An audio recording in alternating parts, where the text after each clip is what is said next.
welcome back to Record Cutting Club, and today's super special guests are Lunar Sounds. Hello. Hello.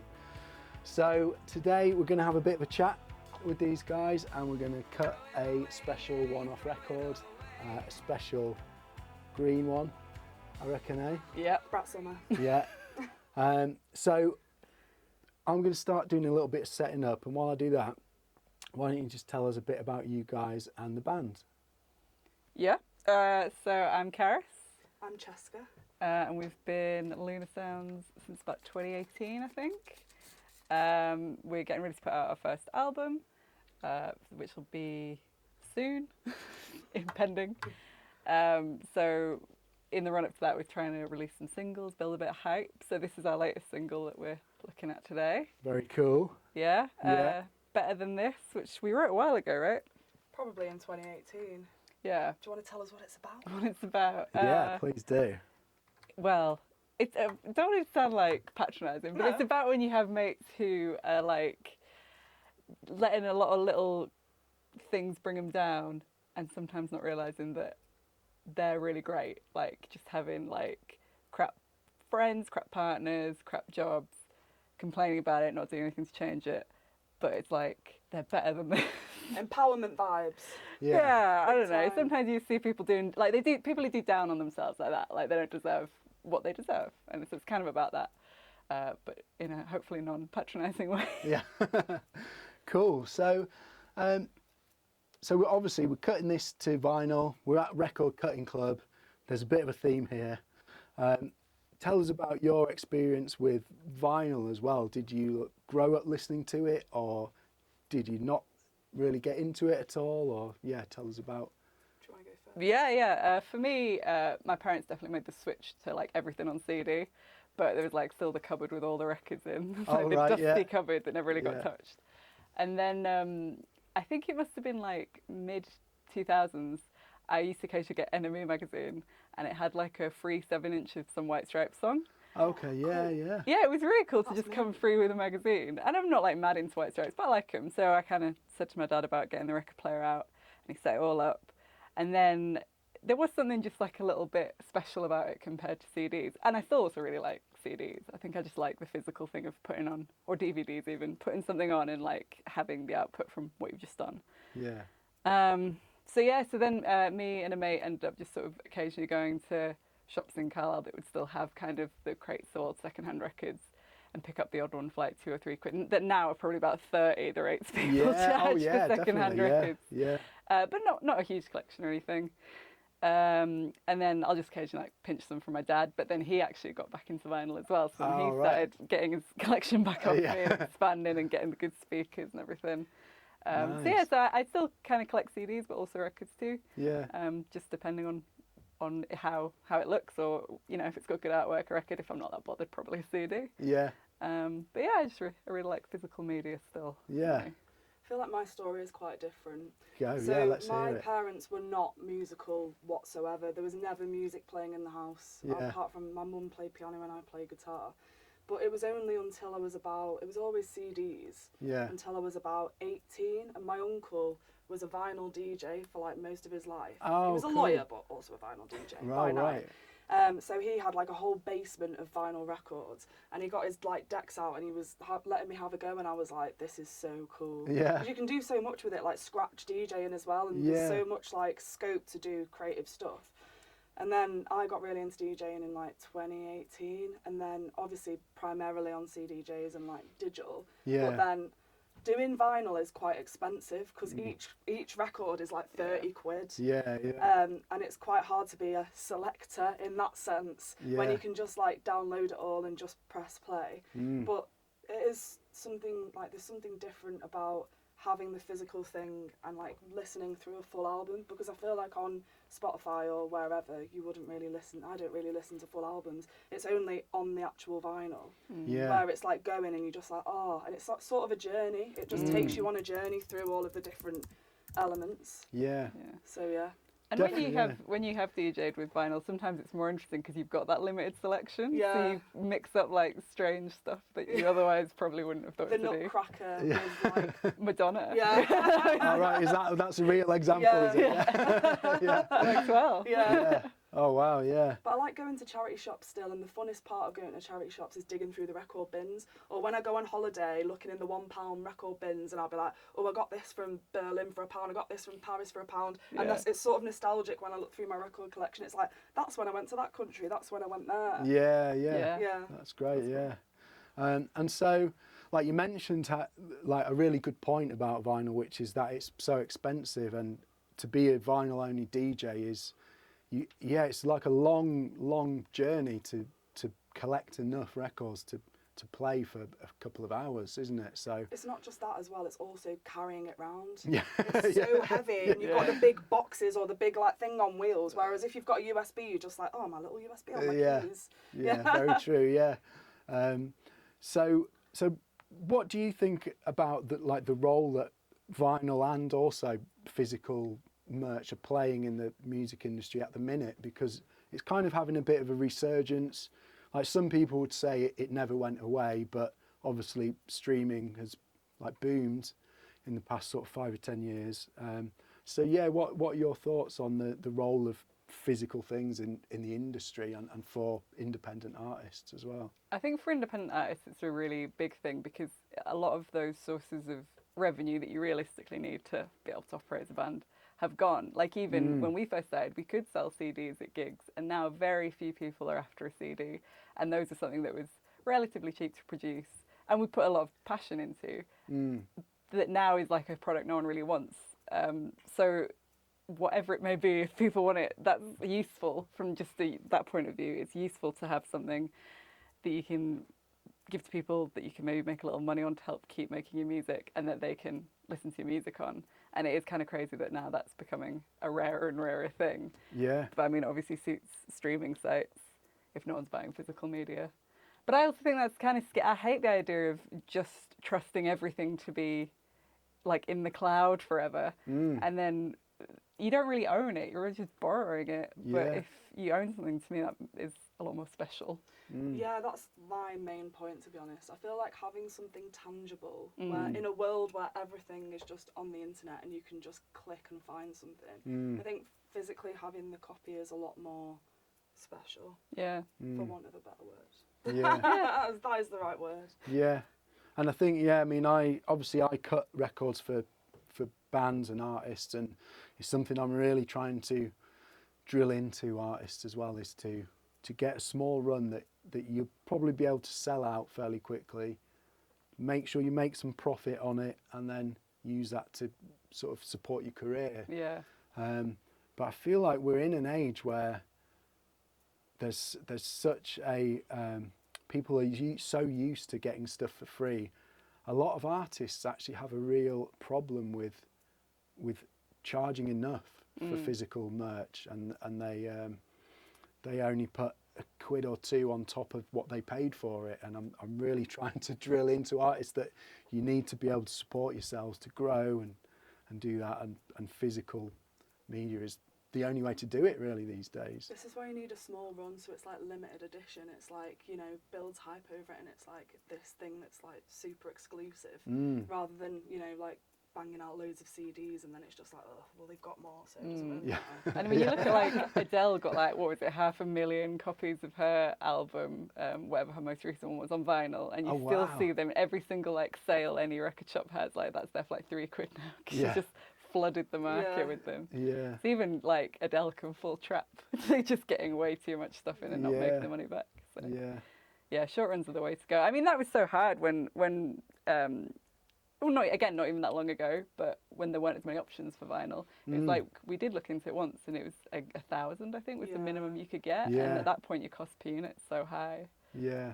So it's really great that there's more options now, like this. Yeah, like this. Yeah. So, speaking of, what we're going to do is do a little test cut first. So we've got the audio lined up on the computer. That's been sent to here. There's an amplifier under there. So what we have to do is do a little test cut, have a listen to it, have a little look at the groove. Pretty heavy kick drum in this track. Yeah, so low end can be a bit problematic on vinyl, so you've always got to be a bit careful. So we'll do a little test cut, have a listen, and then that'll be able to give us a good volume, and then we'll go ahead and do the proper cut. Nice. Sounds good. Yeah. Cool. So we'll just set this up for a little test cut. What I'm going to do is get this going, and then I'll have to run over there and make some adjustments. Grooves are looking good. So Looking groovy. Groove is in the heart. groovy.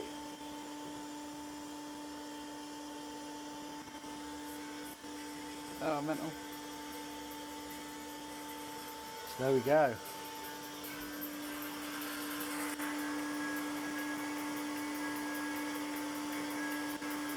So yeah, so you can hear your song there. You can have a look through the microscope, Oh yeah. and you'll be able to see the grooves that have been cut. Oh whoa. That's crazy. Oop, they are.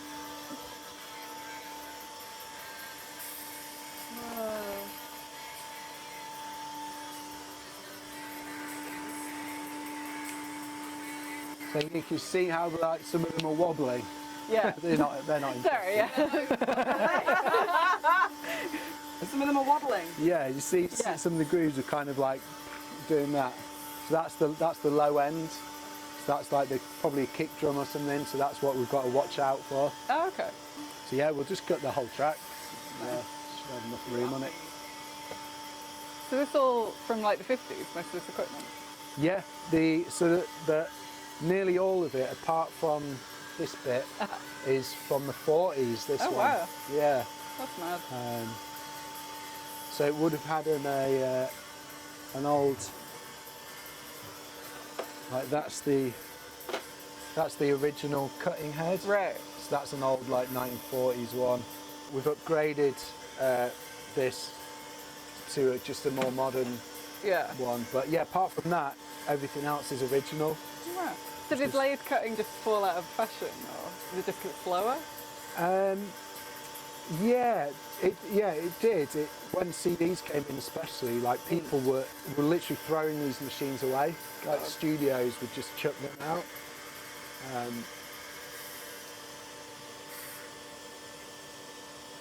Cool.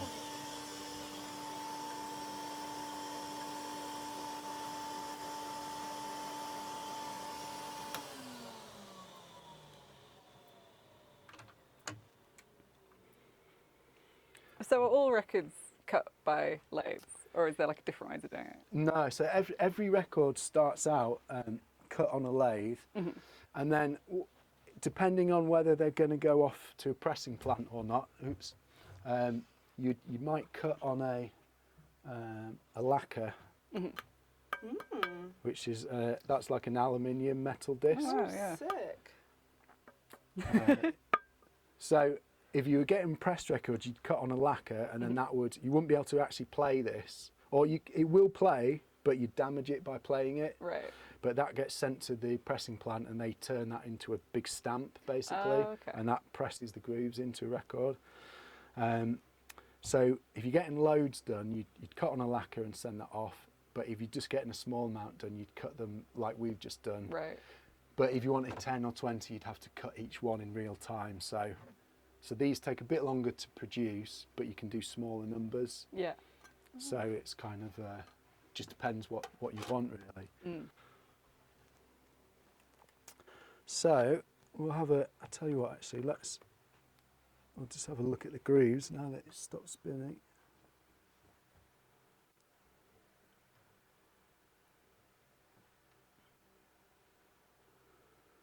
So it looks okay, actually. Yeah, if you have a look now, you'll be able to see that they're actually like a little bit wavy. Oh, yeah. Are they ideally straight, or does it not matter? No, they will be a little bit wavy as long as they don't start bumping into each other too much, because then the record will skip. Yeah. This is sick. This is physics in action. Yeah, it is. Yeah. Right. The important bit is how it sounds. Doom version.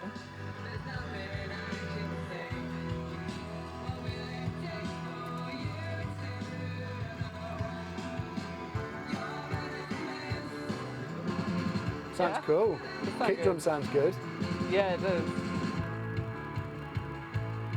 Yeah, it's hefty, that kick drum. Yeah. This is what we want. Yeah.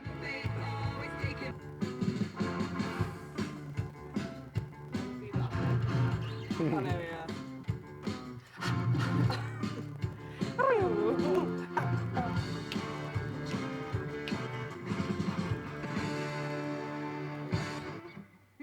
It's very good. Yeah, it sounds really good. Cool. Yeah, that sounds amazing. Yeah. I think that's pretty safe to cut. So yeah, I mean you can keep that one if you want. As, Yeah. the test track. There's a groove already on the outside, so if you put it on that outside groove, I think it'll stop. So you have to put the needle on this, starting on that one, and then there's a good bit of silence at the start. But That's you all know, it's maybe Tension. even more rare Yeah. special Yeah. edition one. Hashtag Brat Summer. Give us a bump in that. Bumping that. Thank you. You're just up for it. Perfect. That's Yeah, gonna be that the is lead in, perfect. Cool. Make sure you Fine. tag him in it. No, I will. Yeah, yeah. Nice. All right, so we've done the test cut. Sounded pretty good. Big fat kick drum, which we wanted, right? Yeah. So now we're going to do the proper cut on a nice translucent green record. So here we go. Let's put that on.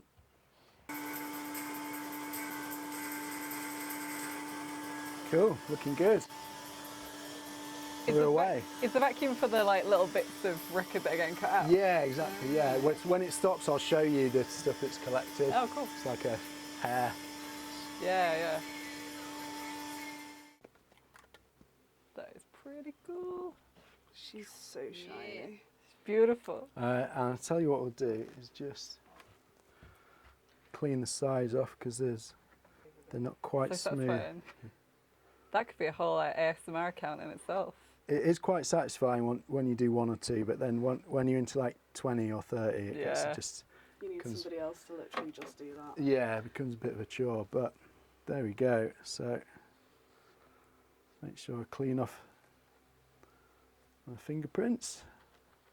So what do you reckon you'll do with this then? That is a good question. Will this be for sale? Are you going to fight over who gets to keep it?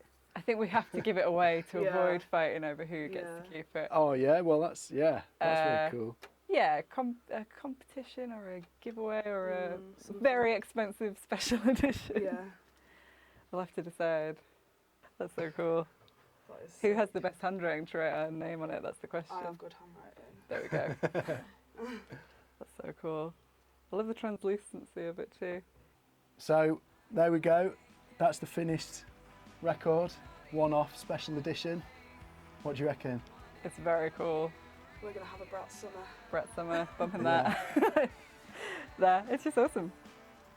And so yeah, you were talking about maybe giving it away, Yeah. some sort of competition maybe. So before we go, just let us know where people can find you, website and socials and stuff like that, and we'll make sure we put all of this down in the description too. Perfect. But yeah, let us know what's. At Lunar Sounds Band on Instagram, Lunar Sounds with 2 S's at the end of sounds for TikTok, Lunar Sounds Band for Twitter. I think pretty much everywhere we're Lunar Sounds Yeah. banned except for TikTok because someone had already taken it, Yeah. unfortunately. Great, cool. So if you want to win this one-off super special edition, make sure you go follow them. But for now, thanks for watching Record Cutting Club, and we'll see you next time. Bye. Bye.